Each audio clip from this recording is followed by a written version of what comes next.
In our last class, we were discussing the multi-version two-phase locking using certify lock methodology. The following steps are followed in that particular method. So the data item is X is treated as the committed version. Then a transaction T creates a local version of X called as X dash after obtaining a write lock on X. So other transactions will continue to read X as they would normally do. So a transaction T, when it is ready to commit, so it will request a certify lock on data item X dash. So if the certified lock is granted, then the committed version of X will be X dash, which means X dash will be written in place of X. So then the transaction T releases the certify lock on data item X dash, and now X dash would have become X. So in a multi-version two-phase locking, so several read and at most one write operation from a conflictive transaction can be processed concurrently. So this improves the concurrency, but it may delay the transaction commit because of obtaining the certify lock on all the items that a transactions want to write. So it avoids the cascading abort, but like a strict two-phase locking scheme, so conflicted transaction may get deadlocked. So there is one more method, that is optimistic concurrency control, because it assumes few conflicts will occur. So unlike the other techniques, so here the system doesn't have to perform a check before each and every read and write operations. So system performs the check only at the end of the transaction. So that is during the validation phase. So the three phases in which a transaction can occur would be a read phase, validation phase, and write phase. So when a transaction T is executing, the system will collect the information about the read set of a transaction T and the write set. So read set indicates all those data items that that particular transaction is going to read, and write set indicates all the data items that the particular transaction T will be going to write. So this is collected at the start of each phases. So read phase is the time when a transaction is actually running and executing the read and write operations. So in read phase, a transaction can read values of committed data items. However, writes are applied only to the local copies of the data items. In validation phase, serializability is checked by determining any conflicts that occurs with other concurrent transactions. So in this phase, a transaction Ti checks that for each transaction Tj that is either committed or in the validation phase, so one of the condition must hold. So if transaction J completes its write phase before Ti starts its read phase, then so the Ti starts its write phase after Tj completes its write phase, and read set of Ti has no items in common with write set of Tj. So both read set of Ti and write set of Ti have no items in common with write set of Tj.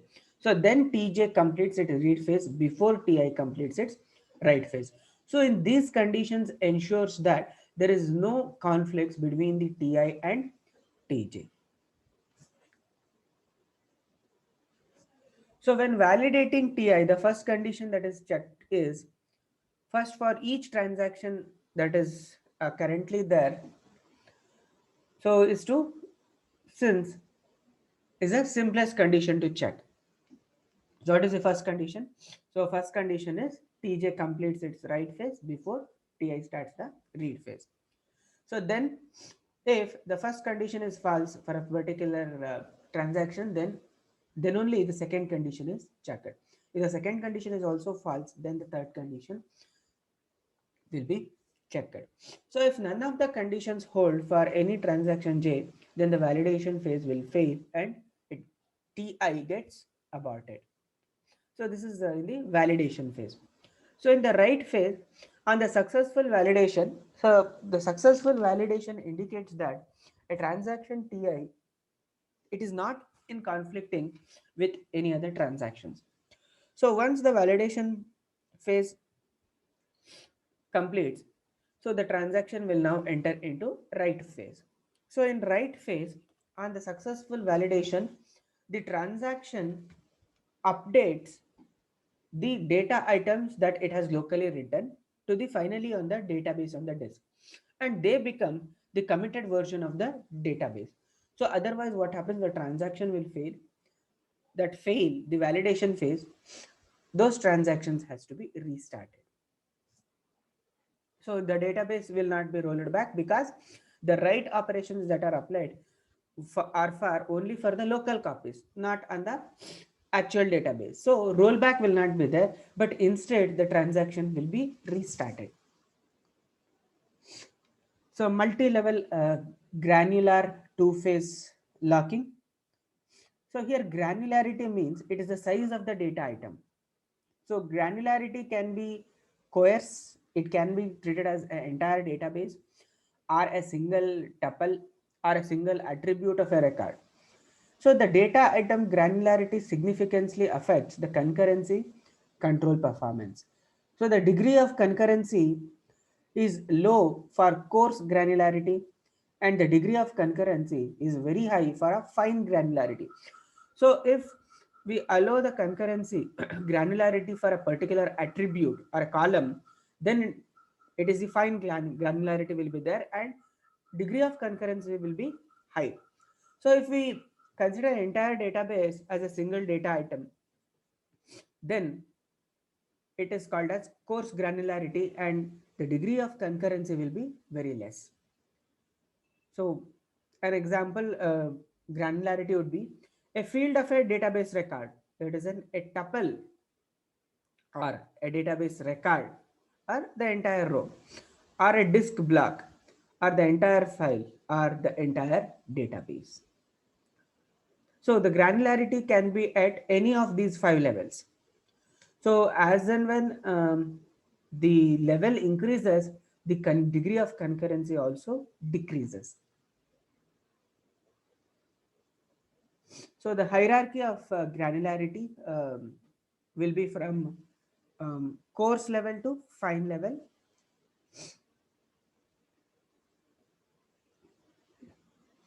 So the database, then the files, then finally the tables and the attributes. So as and when we move away from the root, the concurrency increases, the granularity will become finer and finer. So this is the granularity hierarchy for multiple granularity levels. So and here we can lock the data items at any level.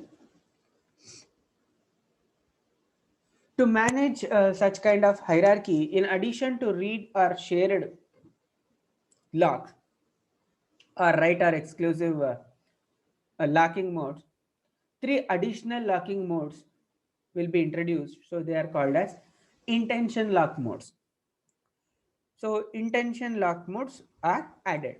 So intention shared, intention exclusive, shared intention exclusive. So the short form is IS for intention shared. So it indicates that shared locks will be requested on some dissented nodes. Intention exclusive IX. So it indicates that exclusive lock will be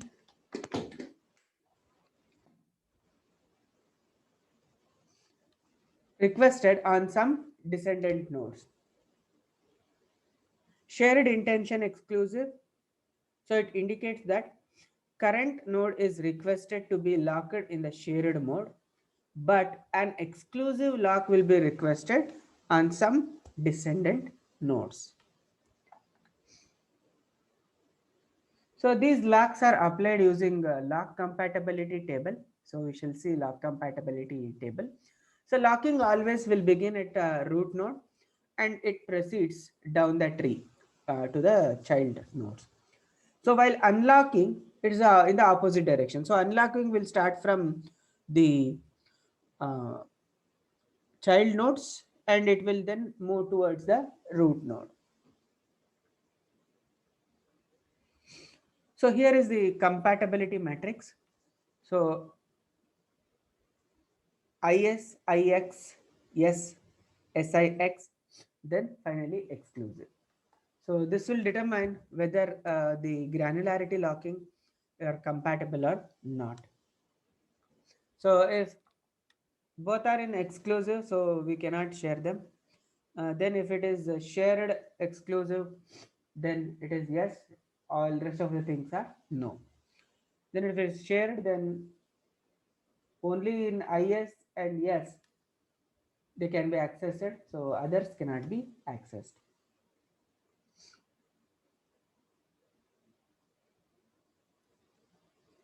The set of rules which must be followed in producing a serializable schedule include the lock compatibility table must be followed properly. The root of the tree must be locked first in any node. A node n can be locked by a transaction T in a schedule S only if parent node is already locked by T, either in IS mode or IX mode. So a node can be locked by a transaction T in X, that is in exclusive mode, or IX or SIX node, only if parent node N is already locked by a transaction T in either IX or SIX mode. A transaction T can lock a node only if it is not unlocked any node. A transaction T can unlock a node if none of the children are currently locked. So these are the rules that we just discussed. In the tree hierarchy, locking should begin from a root and unlocking will start from the opposite child side. And so before obtaining a lock on any node, so that compatibility matrix should be followed. So this is the lock operations to illustrate the serializable schedule. So this indicates how locking can be done. So first it is DB is locked, then F1 is requested, then here T2 is requesting the DB, then F1. So they are just interleaved. So finally the unlocking will take place in the reverse order. At the end, the unlocking of database will take place. So if the first one is the locking of database, the last one will be unlocking. So unlocking will take place in the reverse order. So next comes the concept of database recovery. So recovery means there will be a failure. So after the failure, we want to get back to a original state. So recovery is defined as to bring the database into a consistent state after a failure has occurred. To ensure that the transaction properties of atomicity, durability, all are followed, so the transaction must be done in its entirely. So otherwise, the entire transaction has to be rolled back. So durability indicates that a committed version cannot be cancelled and all it update must be applied permanently to the database. But after a failure, the database recovery manager is responsible for bringing the system into a consistent state before other transactions can resume.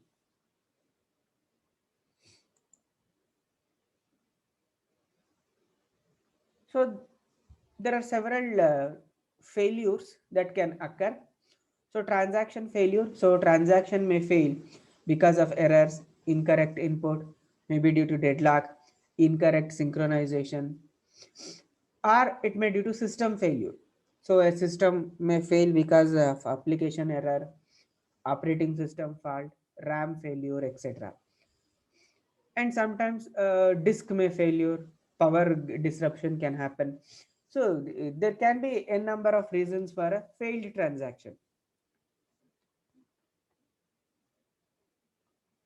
The log file will be maintained. So this log file holds the information that is necessary for the recovery process. So log file simply indicates that whatever operations is performed in the database, they will be maintained, so that in case of any failures, the log file can be traced, and we will find out what are the operations can be can operations are applied on the database, and they can be reversed back. So this records all the relevant operation in order in which they occur. So this log file is only append only file, so everything is written at the end. So this cannot be erased at all. So this holds the various type of log entries.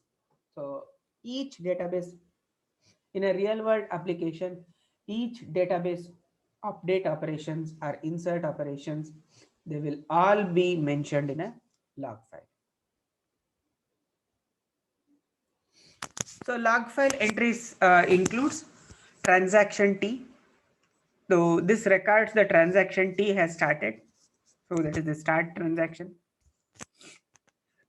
Then T has changed the value of an item X from an old value to new value. So it will also indicate which data item it has accessed, what was its old value, and which data item has returned the value. So if a particular transaction reads a value, then those entries were also will be present in the log file. So transaction T read which data item, so that will be mentioned. Then end of the transaction will also be mentioned in the log file. So if a transaction commits, that is also mentioned.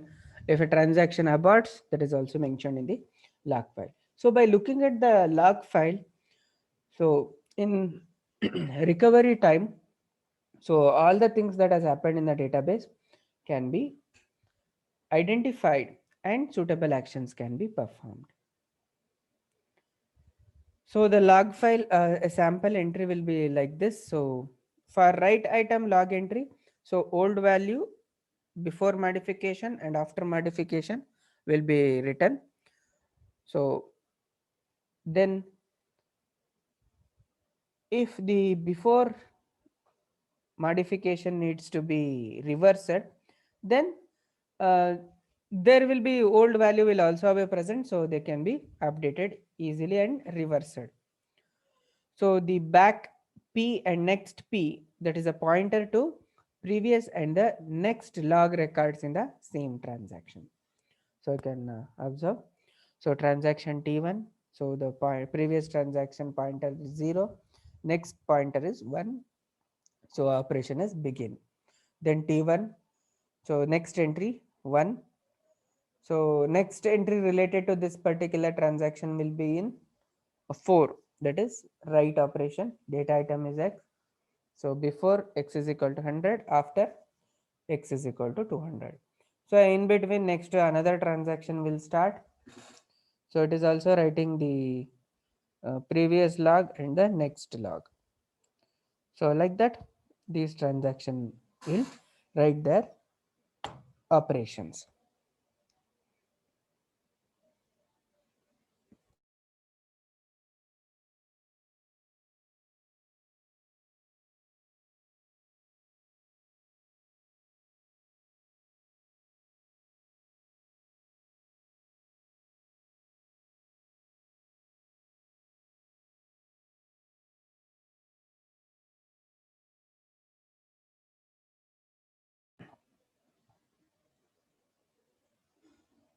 So database cache. So a set of main memory buffers. So Each buffers will typically hold the entire content of one disk block.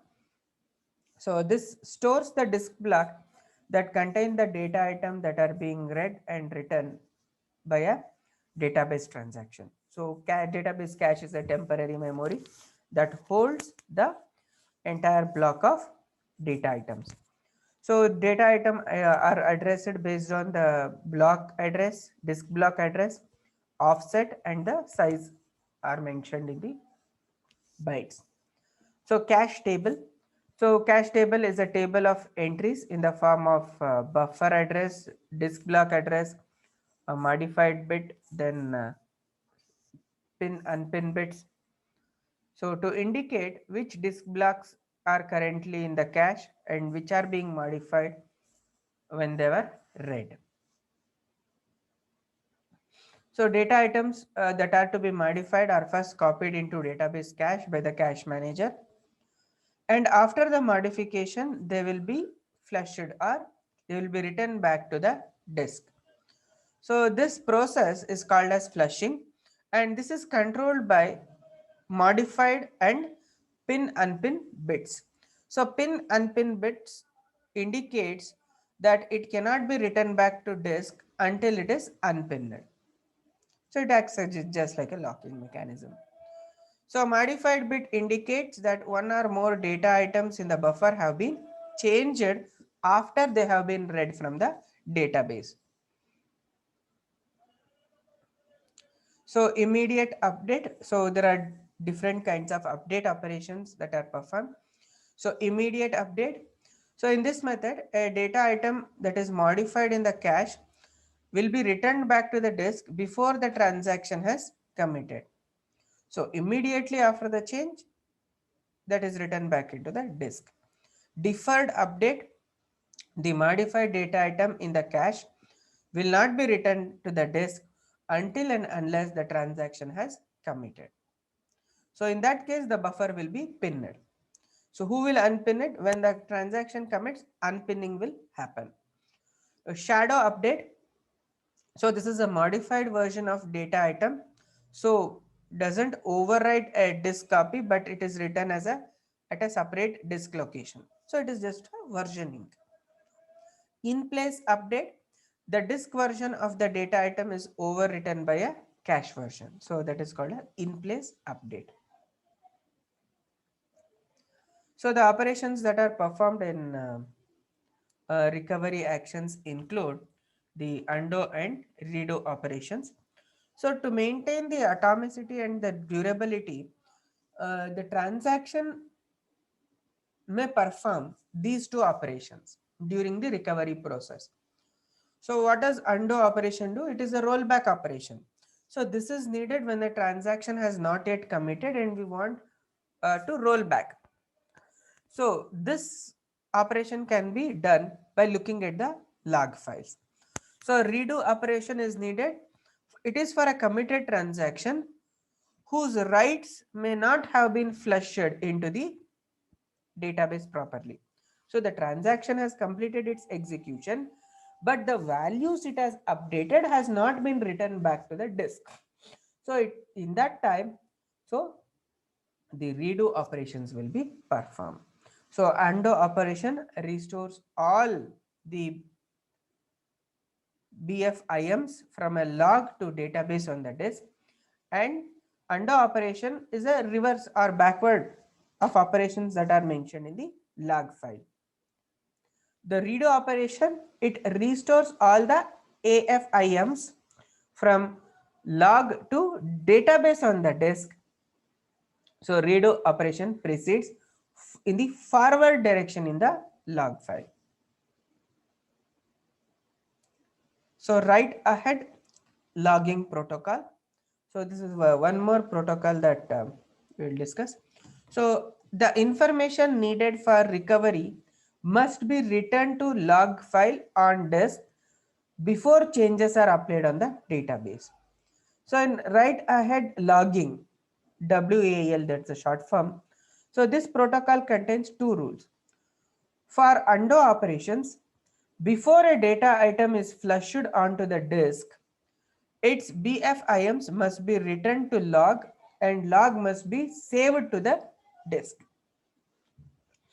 Again for redo operations, so before a transaction executes a commit operation, all of its AFIMs must be returned to the log and the log must be saved in stored stable place. So this is the condition, that is everything it mentions that everything whatever modification has been done by a transaction that has to be stored in a log file. So if the data is not present in the log file, we cannot perform the undo or read operation. So just like in our lab programs, we insert the data or update the data, but it is not possible for us to roll it back because we are not logging the details or the operations that we perform on a database. So only when the logs are present, we can perform the undo and redo operations. So that is what read ahead logging protocol specifies. So we have one more concept, that is a checkpoint. So to minimize the redo operations during the recovery, some of the steps will be followed. So and they are called as a checkpoint operations. So what does it do is it suspends the execution of the transaction temporarily, force write modified buffers from cache to disk, then it writes a checkpoint in the log of a saved disk. So this records include other information such as so the list of active transactions at that point of checkpoint, and then what does it do is it resumes the normal execution of a transaction. So during recovery, redo operation is required only for transactions that have committed after the last checkpoint. So this checkpoint acts as a similar to commit. So but whenever we are performing the redo operation, so it is enough for a transaction to redo till the last checkpoint, because checkpoint is a point in the execution of a transaction where everything that is saved in the buffer will be returned to a database.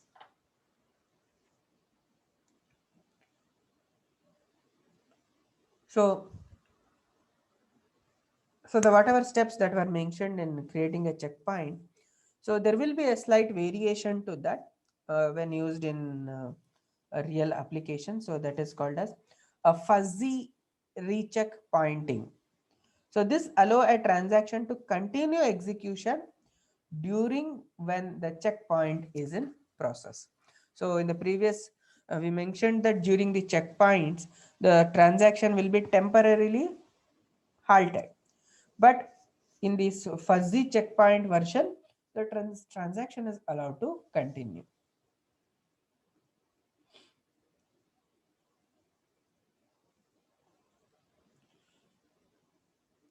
So the other database recovery options include steal bar no steal, force bar no force concepts.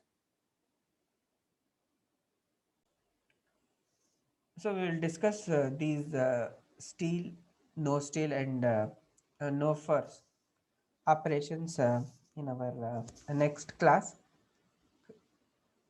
So you can enter your attendance in the chat window.